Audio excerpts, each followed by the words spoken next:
Michel de Montaigne disait, quelque part entre 1572 et 1580 dans ses essais, « Ma vie a été pleine de malheurs, dont la plupart ne se sont jamais produits. » Pourquoi est-ce qu'il disait ça? Parce qu'il avait identifié un problème que la plupart des gens connaissent, ont connu de tout temps, à savoir que le cerveau est programmé pour éviter le pire, mais il n'est pas programmé pour évaluer objectivement les probabilités.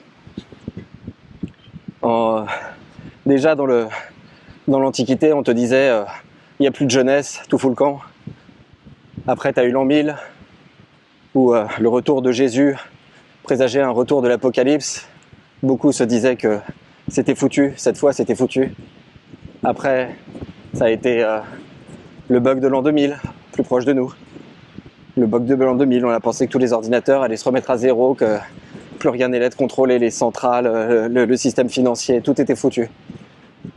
Avant ça, tu as eu la crise des missiles à Cuba, mais d'une manière générale, toute la guerre froide, où on t'a fait comprendre que de toute façon, le monde était voué à une extinction nucléaire très prochaine. Et après, tu as la crise financière en 2007-2008. Après, tu as eu la crise de l'euro en 2012, 2011, je sais plus. Je te parle même pas du Covid, etc., etc.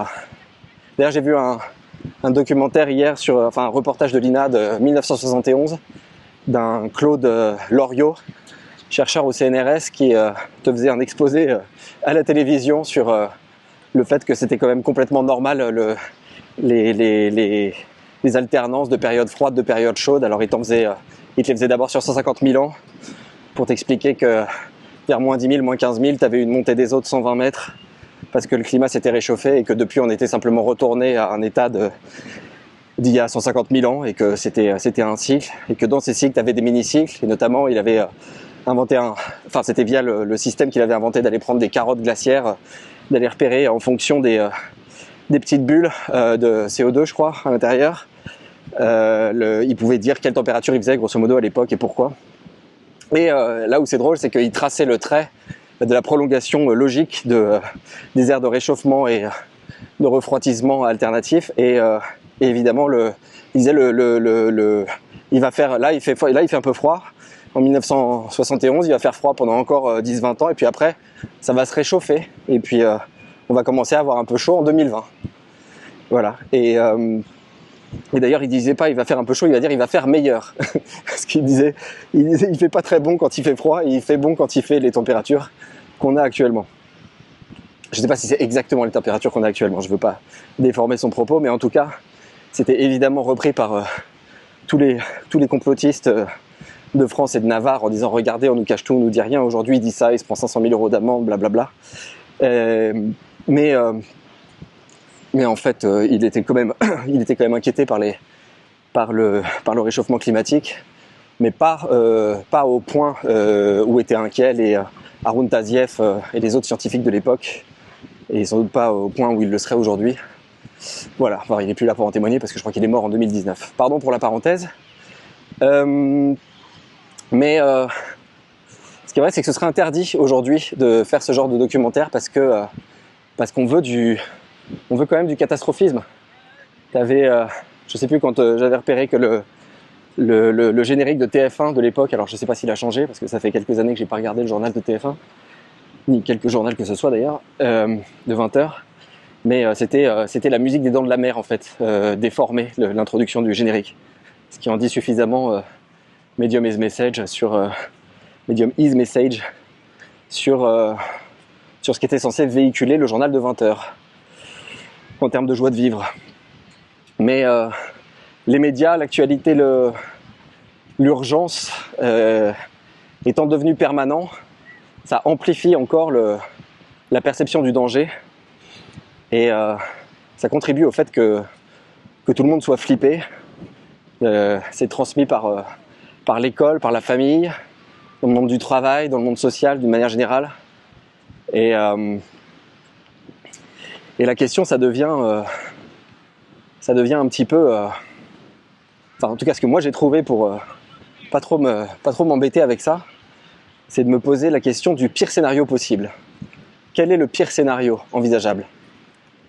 Qu'est-ce qui peut t'arriver de pire? Moi, si j'ai des actifs financiers par exemple, et mon appart, je me dis bon bah alors si jamais demain toutes les banques sautent, j'aurai quand même mon appart. Si demain j'ai un incendie dans mon appart, bah, j'aurai quand même mes actifs. Donc déjà dès que tu fais un petit pas de côté, je pense que tu prends de l'avance par rapport à beaucoup de gens qui se disent mon Dieu, mais si mes actifs disparaissent, je suis foutu comme Harpagon qui perd sa cassette. Donc déjà la diversification, c'est un outil basique qui permet de c'est bête hein, mais effectivement de mettre un sommet au profit maximum que tu peux obtenir, mais qui perd, parce que par définition tu ne seras pas sur le actif qui va éclater tous les autres, mais ça permet quand même de dormir un peu sereinement. Donc tout foutre, tout mettre sur les actions ou sur les obligations ou sur l'immobilier, c'est un risque. Mais dès que tu commences à faire 30-30-30, 50-50 même, c'est déjà tu divises ton risque par 2. Et ton scénario du pire, tu le divises par 2 aussi.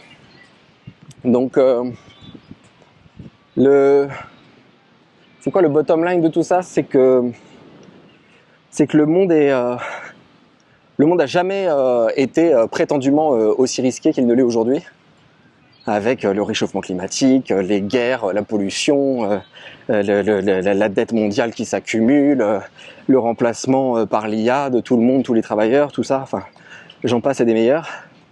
Mais la vérité c'est qu'en 1990 le seuil de pauvreté mondial était atteint par 38% de la population, et en 2019 c'était plus que 8%. De la même manière, l'espérance de vie en 1950 c'était 46 ans, et aujourd'hui l'espérance de vie c'est 73 ans à l'échelle mondiale.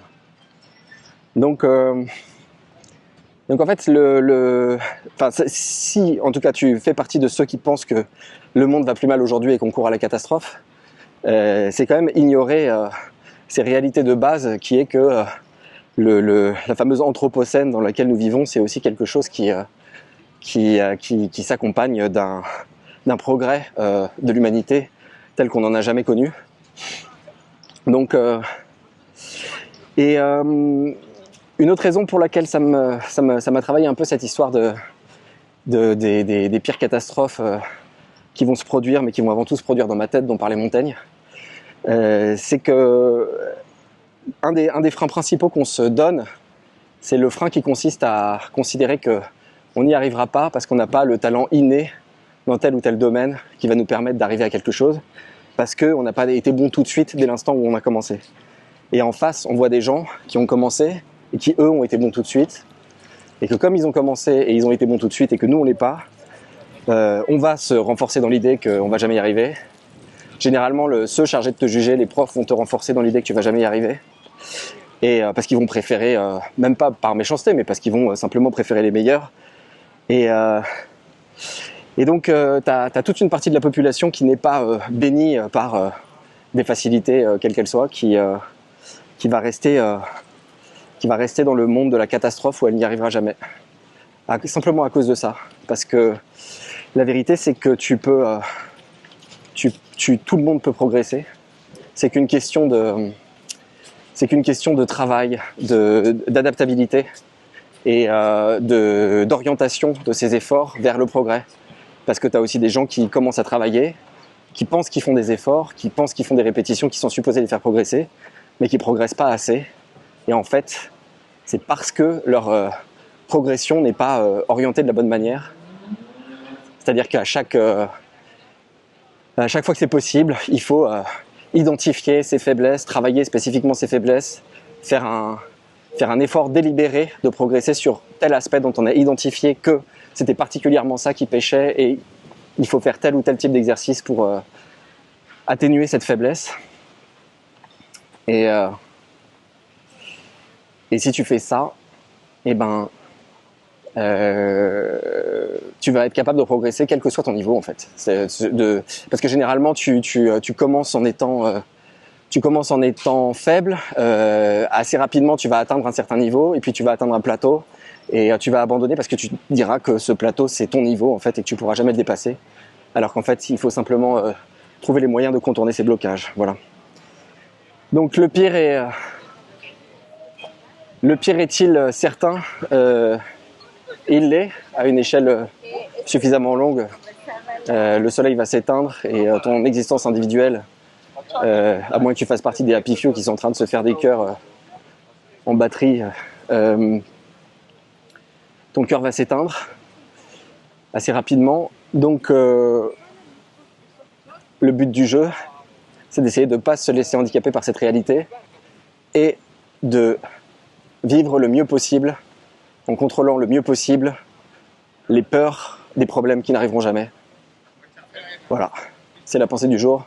Je te souhaite une bonne journée. Je te dis à la prochaine. Ciao.